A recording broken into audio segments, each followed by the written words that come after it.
এক নাম্বার, যদি জাহান্নাম থেকে বাঁচতে চাই আমাকে আপনাকে ঈমান আনতে হবে। ঈমান আনার পাশাপাশি সৎকর্ম পরায়ণ হতে হবে।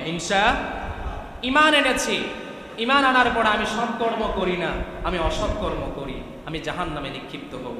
যদি জান্নাতে যেতে চাই, জাহান্নাম থেকে বাঁচতে চাই, ঈমান এনেছি, ঈমান আনার সাথে সাথে আপনি আল্লাহ তাআলা যা বলেছেন, রাসূলুল্লাহ আমাদেরকে হাতে কলমে করে যা শিক্ষা দিয়েছেন তা আপনি মেনে নেওয়ার চেষ্টা করব ইনশাআল্লাহ। আমার প্রিয় ভাইয়েরা, আল্লাহ তাআলা আমাদেরকে বলছেন, ইয়া আইয়ুহাল্লাযীনা আমানু হাল আদুল্লুকুম আলা তিজারাতিন তুনজিকুম মিন আযাবিন আলীম। আল্লাহ তাআলা আমাদেরকে ডেকে বলছেন, হে ঈমানদারেরা, তোমাদেরকে আমি রব এমন এক ব্যবসার কথা বলে দিব না। কি বলো? এটা হচ্ছে আল্লাহর সাথে বান্দার ব্যবসা। দুনিয়ার ব্যবসাগুলো হচ্ছে মানুষের সাথে মানুষের ব্যবসা।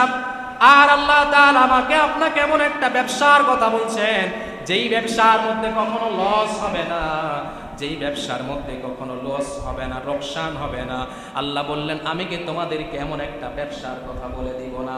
আল্লাহ তাআলা সেই ব্যবসার কথা আমাদেরকে বলছেন, তুনজিকুম মিন আযাবিন আলীম, এমন একটা ব্যবসার কথা বলবো যেই ব্যবসা আমাকে আপনাকে জাহান্নামের আগুন থেকে বাঁচিয়ে দিবে। সেই ব্যবসাটা কি? আল্লাহ তাআলা বলছেন, তুমিনুনা বিল্লাহ। সেই ব্যবসার এক নাম্বার ফর্মুলা হচ্ছে ঈমান আনতে হবে। একজন সত্তার উপরে একটু মুখটা খুলে বলেন তো তিনি কে?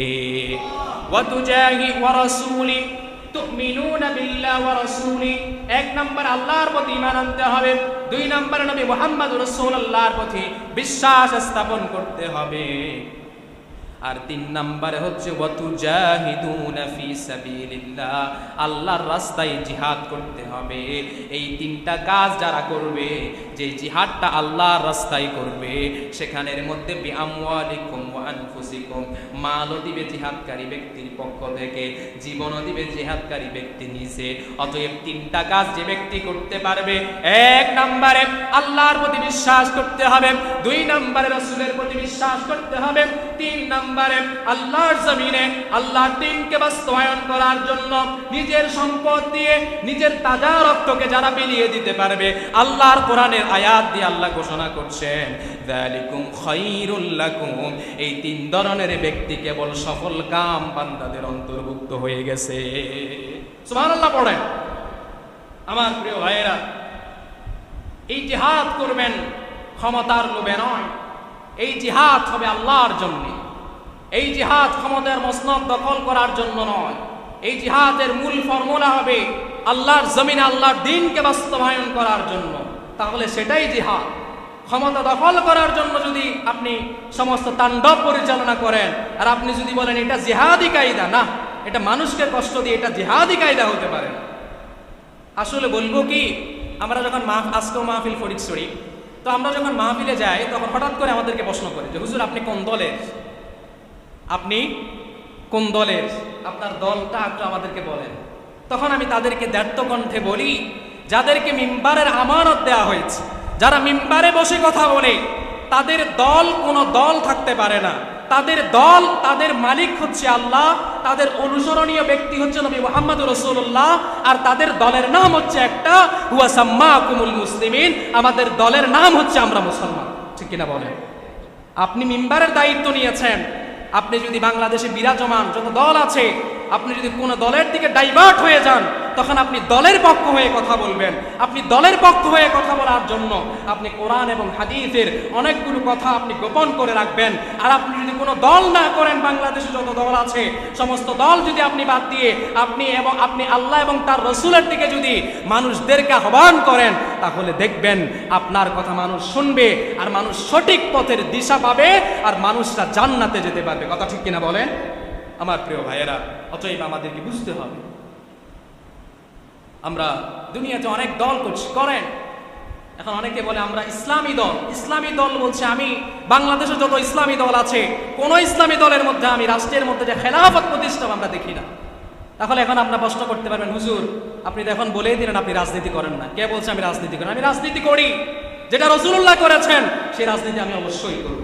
আর সেই রাজনীতিকে যে অবিশ্বাস করবে তার ঈমান থাকবে না, এটা আল্লাহর ঘোষণা। তবে রাসূলুল্লাহর রাজনীতির ফর্মুলা কি আল্লাহ বলে দিচ্ছেন, তোমাদের দায়িত্ব হচ্ছে দুটা। এক নাম্বার হচ্ছে আল্লাহ তাআলার ইবাদত করবে, দুই নাম্বার হচ্ছে ওয়াইদ ক্বালা রাব্বুকা লিল মালাইকাতি ইন্নী জাইলুন ফিল আরদি খলিফা, দুনিয়ার মধ্যে যেন খেলাফতে ইমারত, রাসূলুল্লাহ যে খেলাফতি রাষ্ট্র প্রতিষ্ঠা করেছেন, ওমর, আবু বকর, ওসমান রিদওয়ানুল্লাহি তাআলা আলাইহিম আজমাইন, তারা যে খেলাফতি রাষ্ট্র প্রতিষ্ঠা করেছে, সেই রাষ্ট্র প্রতিষ্ঠা করার জন্য আমাদেরকে আন্দোলনে শামিল হতে হবে। এটাই হচ্ছে রাসূলুল্লাহর রাজনীতি।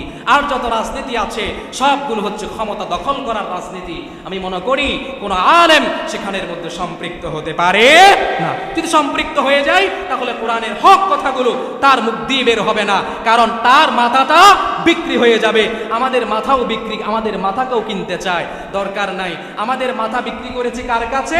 আল্লাহর কাছে। বিনিময় কি?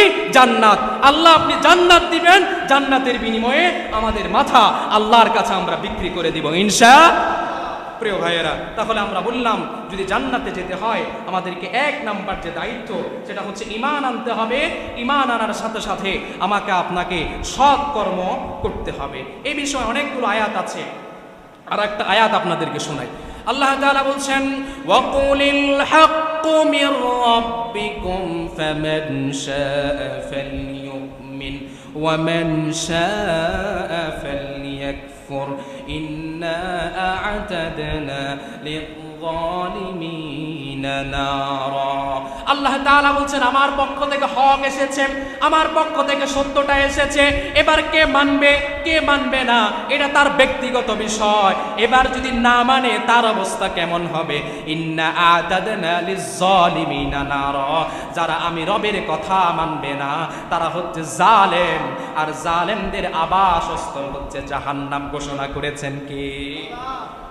আমার প্রিয় ভাইয়েরা, এমত অবস্থা আল্লাহ আরো বলবেন ইন্নাল মুজরিমিনা ফি আযাবি জাহান্নাম খালিদুন, যারা জাহান্নামী তারা থাকবে জাহান্নামের নিম্ন স্থলে। লা ইউফাত্তারু আনহুম ওয়া হুম ফীহি মুবলিসুন, তারা শুধু শাস্তি পেতেই থাকবে। তাদেরকে শাস্তি দেওয়ার জন্য যে ফেরেশতা আল্লাহ তাআলা নির্ধারণ করে রেখেছেন তারা কখনো হতাশ হবে না, তারা কখনো দুর্বল হয়ে যাবে না, বরং ফেরেশতারাও থাকবে শক্তিশালী। আর যারা জাহান্নামের মধ্যে নিক্ষিপ্ত হবে তাদেরকে আল্লাহ তাআলা বারবার শাস্তি দিতে থাকবেন। তাহলে আমাকে আপনাকে যদি জাহান্নাম থেকে বাঁচতে হয় এক নাম্বার করণীয় হচ্ছে ঈমান আনবেন আল্লাহর উপরে। ঈমান আনার সাথে সাথে সৎকর্ম পরায়ণ আমাকে আপনাকে হতে হবে ইনশাআল্লাহ। প্রিয় ভাইয়েরা, দুই নাম্বারে আমি যদি জাহান্নাম থেকে বাঁচতে চাই আমার আপনার করণীয় হচ্ছে বিশুদ্ধ আকীদা আমাকে আপনাকে পোষণ করতে হবে। ইসলামের ক্ষেত্রে আকীদা হচ্ছে মূল। যারা আকীদা খারাপ তার সবকিছুই খারাপ। আকীদা হবে কি রকম? আহলুস সুন্নাহ ওয়াল জামাআতের আকীদা। নিয়াত থাকতে হবে যে কোনো ইবাদতের ক্ষেত্রে আমার নিয়তটা পরিশুদ্ধ হতে হবে। আমার নিয়ত পরিশুদ্ধ নাই, আমার ইবাদত আল্লাহ কবুল করবে না। আর ইবাদত যদি কবুল না হয় তাহলে তো আমি জান্নাতে আর যেতে পারবো না, জাহান্নামে যেতে হবে। এজন্য নিয়তকে আমাকে আপনাকে পরিশুদ্ধ করতে হবে। প্রিয় ভাইরা, 4 নাম্বার হচ্ছে শিরক করা যাবে না। এটা সুস্পষ্ট কথা। আমরা ঈমান আনি আল্লাহর উপরে। একটু আগে যেটা বললাম, যা দিতে পারে আল্লাহই দিবে, আর কেউ দিতে পারবে না, সোজা কথা। আল্লাহর কাছে চাইতে হলে কোনো মাধ্যম লাগে না। মনে কষ্ট আছে, দুর্দশা আছে, জায়নামাজে বসেন, যেভাবে গুনাহ করেছেন 4 দেওয়ালের ভিতরে, ঠিক সেভাবে 4 দেওয়ালের ভিতরে জায়নামাজ বিছান, জায়নামাজ বিছিয়ে সরাসরি আল্লাহকে ডাকেন, আল্লাহ সরাসরি জবাব দিবে। সুবহানাল্লাহ পড়েন। এটা আমার কথা না, রাসূল বলেছেন আলা মিন মুস্তাগফিরিন ফাগফির আলা আলা মিন মুস্তারজিকিন ফারযুক আলা। তোমরা আমি রবকে কি ডাকতে পারো না? তোমার কি দরকার? রিজিক দরকার, আমি রবের কাছে চাও। তোমার মনে টেনশন, আমি রবের কাছে চাও। তোমার দুঃখ দুর্দশা, আমি রবের কাছে চাও। তোমার ক্ষমতা লাগবে, আমি রবের কাছে চাও। তোমার কি লাগবে? পরীক্ষায় জিপিএ 5 লাগবে, আমি রবের কাছে চাও। চেষ্টা করতে হবে আর রবের কাছে চাইতে হবে, আর রব কেবল আমাকে আপনাকে দিতে পারবে ইনশাআল্লাহ। প্রিয় ভাইয়েরা, প্রত্যেকটা পয়েন্টের আলোকে কথা বলতে গিয়ে দীর্ঘ সময়, সংক্ষিপ্ত হয় বলে শেষ করছি। 5 নাম্বার হচ্ছে বিদআত পরিহার করতে হবে।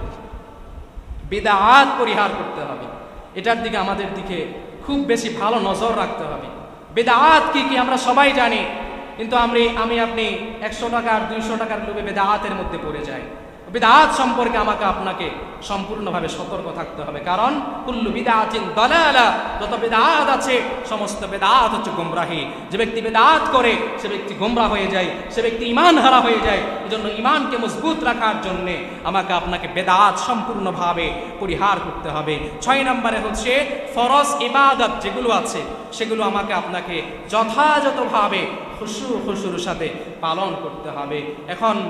এখন যদি আমি ফরজও পড়ি না, নফলও পড়ি না, ওয়াজিবও পড়ি না, কিছুই করি না, আমি ঈমান এনেই বসে থাকলাম, আমি ঈমান তো এনেছি জান্নাতে যাব না। আপনার ঈমান ঠনঠনাটন, আপনার ঈমানটা একবারে নড়বড়ে, যে কোনো মুহূর্তেই পালায় চলে যাবে। ঈমানকে কি বাধা যায় নাকি রশিদি? ঈমানকে কি বাধা যায় রশিদি? ঈমান বিশ্বাসের বিষয়। তো আপনি আল্লাহকে বিশ্বাস করলে আপনি নামাজ পড়েন না কেন? আপনি বলেন আমি আল্লাহকে বিশ্বাস করি, আপনি বলেন আমি রসুলকে ভালোবাসি, আপনি নামাজ পড়েন না কেন? আপনি কোন জান্নাতে যাবেন? আপনার অলি, আপনার দরবারের অলি, আপনার দরবারের পিসাব কি জান্নাত দেওয়ার ক্ষমতা রাখে না? তো আপনাকে যে রব জান্নাত দিবে আপনি সেই রবের ইবাদতই করেন না, আপনি বলেন আমি পরিপূর্ণ ঈমানদার। না, আপনি ঈমানদার এখনো হতে পারেন নাই। আল্লাহ আমাদেরকে ঈমানদার হওয়ার তৌফিক দান করুন। এজন্য যথাযথ ফরজ ইবাদতগুলোকে আমাদেরকে করতে হবে। ফরজ ইবাদতের পাশাপাশি ফরজ ইবাদতের ঘাটতি যেটা পূরণ করে সেটা হচ্ছে নফল ইবাদত। আমাকে আপনাকে ফরজ ইবাদতের পরপরই নফলের প্রতি যত্নবান হতে হবে, ওয়াজিবের প্রতি যত্নবান হতে হবে, মুস্তাহাবের প্রতি যত্নবান হতে হবে। এটা এই জন্যে কারণ আমরা যদি শুধু ফরজ নিয়েই পড়ে থাকি তাহলে কিন্তু আমার ফরজে ঘাটতি আস্তে আস্তে চলে আসবে। আপনি যদি সবসময় ফরজও পড়েন, সুন্নতও পড়েন, তখন দেখবেন আপনার সুন্নত ছুটে যেতে পারে কিন্তু ফরজ ছুটবে না, তাহলে আপনি আল্লাহর কাঠগড়া থেকে বাঁচতে পারবেন। আর আপনি যদি শুধু ফরজ নিয়ে সামনে আগাইতে চান তাহলে যে কোনো মুহূর্তে আপনার ফরজ ছুটে যেতে পারে। এই জন্য ফরজ পড়ার চেষ্টা করবেন, সাথে সাথে সুন্নত পড়ার চেষ্টা করবেন। আমাদের অত্র মসজিদে আমি দীর্ঘ যাবাত ধরে দেখতেছি কিছু মুসল্লি আছে একেবারে আমি যখন আরবি খুতবা দিতে দাঁড়াবো তখনই উঠবে পড়ে, আবার যখন সালামটা ফিরে আবার নেমে চলে যায়। ভাই, আপনি মুনাজাত করতে ইচ্ছা করতেছে না, করিয়েন না। মুনাজাত আপনার ব্যক্তিগত বিষয়, করেন বা না করেন সেটা আমি আপনাকে জোর করব না, কিন্তু আপনি সুন্নত না পড়ে কেন চলে যাচ্ছেন? আপনি কি 2 রাকাতের মুসল্লি হয়েছেন? মনে রাখবেন, মসজিদে এসে যারা বেশি পালায়ন করতে চায়, তাড়াতাড়ি যেতে চায়, এদের মধ্যে মুনাফিকি বিদ্যমান রয়েছে। বলেছেন মুহাম্মদ সাল্লাল্লাহু আলাইহি ওয়াসাল্লাম, রাসূলুল্লাহ বলছেন যারা মুনাফিক তাদেরকে চেনার জন্য একটা তাদের উপায় হচ্ছে তারা মসজিদে আসতে থাকতে চায় না, পরে আসবে, আগে তাড়াতাড়ি করে বেরোতে চায়।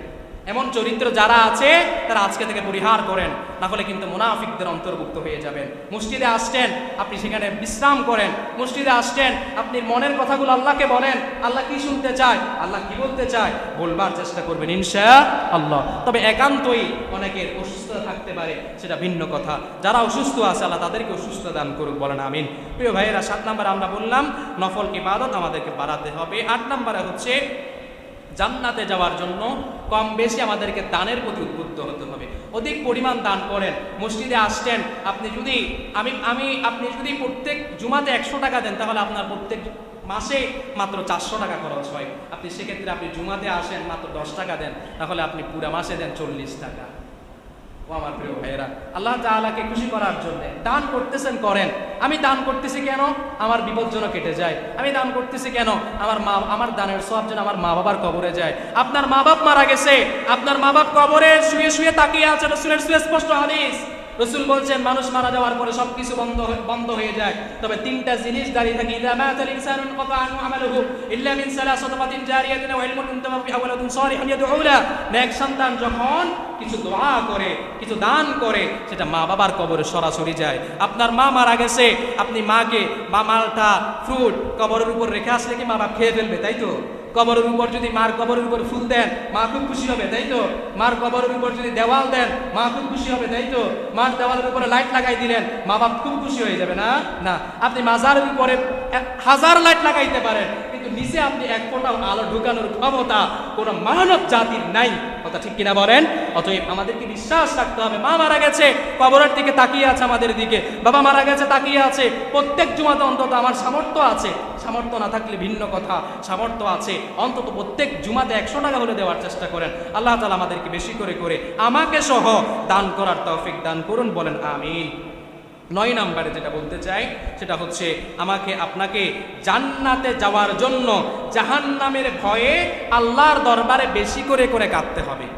বিশ্বনবী সাল্লাল্লাহু আলাইহি ওয়াসাল্লাম বলছেন, মা মিন আবদিন মুমিনিন ইয়াখরুজু মিন আইনাইহি দুমুউন বিশ্বনবী সাল্লাল্লাহু আলাইহি ওয়াসাল্লাম বলছেন, যে মুমিনের দুই চোখ সব সময় কান্না করে, কেন কান্না করে?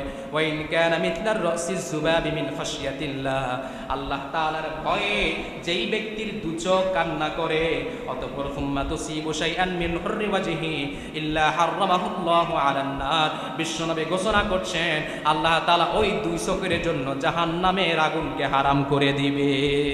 সুবহানাল্লাহ পড়েন। অতএব জাহান্নাম থেকে বাঁচতে হলে বেশি করে করে কান্না করতে হবে। আরেকটা হাদিস, আইনান লা তামাসসুহুমান নার আইনুন বাকাত মিন খাশিয়াতিল্লাহ, যেই চোখ আল্লাহর ভয়ে, জাহান্নামের ভয়ে, কবরের আযাবের ভয়ে কান্নাকাটি করে, রাসূলের হাদিস, ইবনে মাজার হাদিস, রাসূল ঘোষণা করছেন সেই চোখ জাহান্নামের মধ্যে প্রবেশ করবে না। সুবহানাল্লাহ। দুই নম্বরে কি? ওয়া আইনুন বাতাত তাহরুসু ফি সাবিলিল্লাহ, যেই চোখ সীমান্ত পাহারা দেয়, যেই চোখ আল্লাহর দ্বীন প্রতিষ্ঠা করার জন্য জিহাদ চলছে, কাফেররা আক্রমণ করছে কিনা সেটা পাহারা দিচ্ছে। এই হাদিস থেকে আমরা মুরাদ নিতে পারি বাংলাদেশের বর্ডার গার্ড অফ বাংলাদেশ, বিজিবির ভাইরা যারা রয়েছে, তাদেরকে কাতার গেটার মধ্যে যখন গুলি করে মারা হয়, সেই সমস্ত বাহিরা শহীদ, কারণ তারা তাদের নিজের স্বার্থে নয়, তারা দেশের স্বার্থে বাংলাদেশকে পাহারা দিচ্ছে। সেই সমস্ত বিজিবির ভাইদেরকে যারা মেরে ফেলবে, রাসূলের হাদিসের ঘোষণা, তারা শহীদের মর্তবা পেয়ে যাবে। সুবহানাল্লাহ পড়েন। আর আল্লাহ তাআলা তাদেরকে জান্নাত দান করবেন। সুবহানাল্লাহ পড়েন। সর্বশেষ বেশি বেশি আল্লাহর কাছে দোয়া করবেন জাহান্নাম থেকে বাঁচতে, আল্লাহ যেন আমাকে আপনাকে জাহান্নাম থেকে বাঁচায়। আর রাসূলের একটা হাদিস আমরা বলি, মান সাআলাল জান্নাতা সালাসা মাররাত, যেই ব্যক্তি আল্লাহর কাছে তিনবার দোয়া করবে, আল্লাহ আমাকে জান্নাত থেকে বাঁচাও, আল্লাহ আমাকে জান্নাতের মধ্যে প্রবেশ করাও, আল্লাহ আমাকে জান্নাতের মধ্যে প্রবেশ করাও, আল্লাহ আমাদেরকে জান্নাতের মধ্যে প্রবেশ করাও, তিনবার যে ব্যক্তি বলবে তার পক্ষ হয়ে জান্নাত বলে ক্বালাতিল জান্নাহ, জান্নাত বলে আদখিলহুল জান্নাহ, ইয়া রব তুমি তাকেই জান্নাতে প্রবেশ করিয়ে দাও। সুবহানাল্লাহ। তিনবার দোয়া করবেন, আল্লাহ ওই আপনার পক্ষ হয়ে জান্নাতে আল্লাহকে বলবে, জান্নাত আল্লাহকে বলবে আল্লাহ ওই ব্যক্তিকে তুমি জান্নাতে প্রবেশ করিয়ে দাও। এই হাদিসের সাথে সাথে আবার রাসূলুল্লাহ বলছেন, আল্লাহুম্মা ওয়া মান ইস্তাজারা মিনান নার সালাসা মাররাত, যে ব্যক্তি জাহান্নাম থেকে বাঁচার জন্য আল্লাহকে তিনবার বলবে, আল্লাহ আমাকে জাহান্নাম থেকে বাঁচাও, আল্লাহ আমাকে জাহান্নাম থেকে বাঁচাও, আল্লাহ আমাকে জাহান্নাম থেকে বাঁচাও, আর ওই জাহান্নাম ওই ব্যক্তির পক্ষ হয়ে বলবে ক্বালাতিন নারু আল্লাহুম্মা আজিরহু মিনান নার, ও আল্লাহ ওই ব্যক্তির পক্ষ হয়ে তোমার কাছে আমি বলতেছি ওই ব্যক্তিকে তুমি জাহান্নাম থেকে বাঁচিয়ে দাও। সুবহানাল্লাহ। আমার প্রিয় ভাইয়েরা, যা বলেছি আল্লাহ তাআলা আমি গুনাহগারকে আমল করার তৌফিক দান করুন, তারপর আমার প্রিয় ভাইদেরকে আমল করার তৌফিক দান করুন। সবাই একটু আওয়াজ করে বলেন তো আমিন। যারা সুন্নত করেন নাই